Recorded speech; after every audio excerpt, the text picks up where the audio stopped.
அனைத்து உரிமை குரல் நண்பர்களுக்கும் வணக்கம். தேர்தல் வேலைகள் ஆரம்பிச்சு ரொம்பவே தீவிரமாக வேலை பண்ணிட்டு இருக்கக்கூடிய நாம் தமிழர் கட்சியை தடுத்து நிறுத்தணும் அப்படின்னு அரசாங்கம் பாத்தீங்கன்னா ஒரு பெரிய சதி வேலை தான் பண்ணிருக்காங்க. அது என்னதான் வீட்டில் முழுமையா பார்க்க போறோம், வாங்க பார்க்கலாம். ஏற்கனவே கட்சி சின்னத்தை பறிச்சு வச்சு ரொம்ப நாட்களாக சீமானவர்களையும் நாம் தமிழர் கட்சியுடைய நிர்வாகிகளையும் நிம்மதியாக இருக்க விடாம மக்களிடையே பிரச்சாரத்தையோ இல்ல பொதுக்கூட்டங்களையோ போட விடாம தடுத்து நிறுத்திருந்தாங்க தேர்தல் ஆணையம்.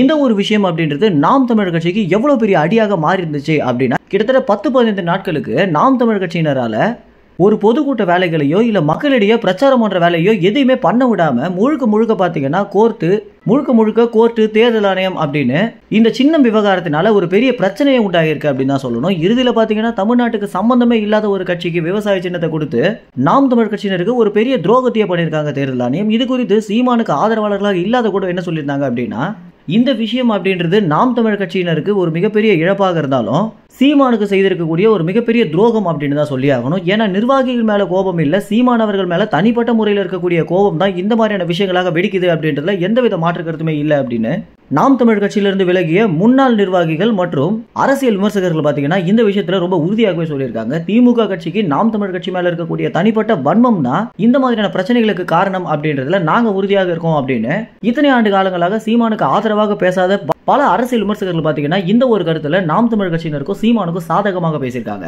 இப்படி இறுதி வரைக்குமே சின்னம் கிடைக்காததுனால சீமான் என்ன முடிவு எடுத்திருந்தாரு அப்படின்னா, இதுக்கப்புறமும் நம்ம இந்த விஷயத்திலேயே தோண்டு போயிருந்தோம் அப்படின்னா தேர்தல் பிரச்சாரத்திலேயோ இல்ல பொதுக்கூட்ட வேலைகளையோ பண்ண முடியாது அப்படின்ற காரணத்தினால நமக்கு கிடைச்சிருக்கக்கூடிய சின்னம் மைக்கா இருக்கு அப்படின்னும், இந்த மைக் சின்னத்தை நம்ம எந்த அளவுக்கு உயர்த்தலாம் அப்படின்னும், எந்த அளவுக்கு மக்களிடையே வெகு விரைவில் சென்றடைய வைக்க முடியும் அப்படின்ற வேலைகளை மட்டும் தான் நம்ம பார்க்கணும் அப்படின்னு நிர்வாகிகளுக்கு உற்சாகமூட்டிய பிறகு நாம் தமிழர் கட்சியுடைய ஐடி விங் பாத்தீங்கன்னா ஒரே நாள்ல கிட்டத்தட்ட 1 மில்லியன் ஷேர் செய்யப்பட்டு நாம் தமிழர் கட்சியுடைய சின்னமான மைக் சின்னம் பாத்தீங்கன்னா நம்பர் 1 ட்ரெண்டிங்க தமிழ்நாட்டு அளவில் பிடிச்சிருந்தது.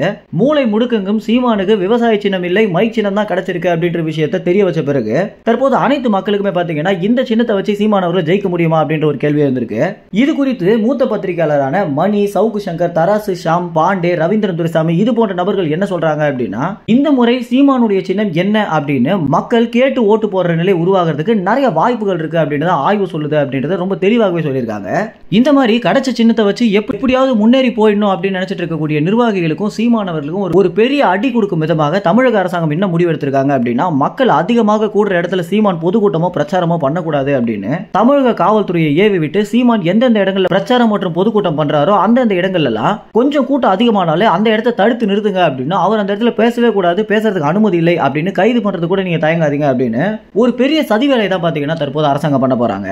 எங்கடா பொதுக்கூட்டத்திற்கு மக்கள் கூட்டம் அதிகமாக வந்துச்சு அப்படின்னா இதையே ஒரு பெரிய நியூஸாக மாத்திடுவாங்களே அப்படின்னும், திமுகவுடைய பொதுக்கூட்டத்திற்கு கூடாத ஒரு கூட்டம் சீமானுடைய பொதுக்கூட்டத்திற்கு கூடுது அப்படின்னு தெரிஞ்சா தமிழக மக்களுக்கு நாம் தமிழர் கட்சியின் மேல ஒரு மிகப்பெரிய அபிப்பிராயமும் நம்பிக்கையும் வரும் அப்படின்றது நடந்தவே கூடாது அப்படின்றதுனாலதான் இந்த மாதிரியான ஒரு சதி வேலை செய்ய போறாங்க. இந்த ஒரு தகவல் பாத்தீங்கன்னா நமக்கு திமுக இருக்கக்கூடிய ஒரு சில நிர்வாகிகள் மூலம் கிடைச்ச தகவலாக இருக்கு. மேலும் இந்த தகவல் குறித்து என்ன நினைக்கிறீங்க அப்படின்ற கருத்துக்கள் கமெண்ட்ஸ் தெரிவிங்க. நன்றி, வணக்கம்.